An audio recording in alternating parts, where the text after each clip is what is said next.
കോതമംഗലം നേര്യമംഗലത്ത് കാട്ടാന റോഡിലേക്ക് പനമറിച്ചിട്ടുണ്ടായ അപകടത്തിൽ മരിച്ച പുതുക്കാട് സ്വദേശിനിയായ എഞ്ചിനീയറിംഗ് വിദ്യാർത്ഥിയുടെ മൃതദേഹം നാട്ടിലെത്തിച്ചു.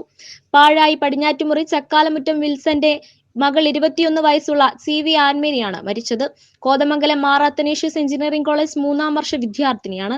ബൈക്കോടിച്ചിരുന്ന ആൻമേരിയുടെ സുഹൃത്ത് കോതമംഗലം അടിവാട് മുല്ലശ്ശേരി അൽത്താഫ് അബൂബക്കറിനും പരിക്കേറ്റിരുന്നു. പോസ്റ്റ്മോർട്ടത്തിന് ശേഷം എറണാകുളം ഗവൺമെന്റ് മെഡിക്കൽ കോളേജിൽ നിന്നും ഞായറാഴ്ച ഉച്ചയ്ക്ക് 1:30യോടെയാണ് ആൻമേരിയുടെ മൃതദേഹം നാട്ടിലെത്തിച്ചത്. പാഴായി സെന്റ് സെബാസ്റ്റ്യൻ പള്ളിയിൽ വൈകിട്ട് 5-ന് സംസ്കാര ചടങ്ങുകൾ നടക്കും. ശനിയാഴ്ച വൈകിട്ടായിരുന്നു ദാരുണ സംഭവമുണ്ടായത്. ഇടുക്കി റോഡിൽ നഗരംപാറ ഫോറസ്റ്റ് സ്റ്റേഷന് സമീപം വൈകിട്ട് 6:30യോടെയാണ് അപകടം. ഇടുക്കി ഭാഗത്തു നിന്ന് കോതമംഗലം ഭാഗത്തേക്ക് വരികയായിരുന്ന ബൈക്കിന് മുകളിലേക്ക് ആന പിഴുതെറിഞ്ഞ പന വീഴുകയായിരുന്നു. അൽത്താഫ് നിലവിളിച്ചു ബഹളം വെച്ചതോടെ സമീപത്തെ ഫോറസ്റ്റ് സ്റ്റേഷനിൽ നിന്ന് വനപാലകരെത്തി ജീപ്പിൽ ഇരുവരെയും നേര്യമംഗലത്ത് എത്തിച്ച് ആംബുലൻസിൽ ആശുപത്രിയിൽ എത്തിച്ചെങ്കിലും ആൻമേരിയെ രക്ഷിക്കാനായില്ല.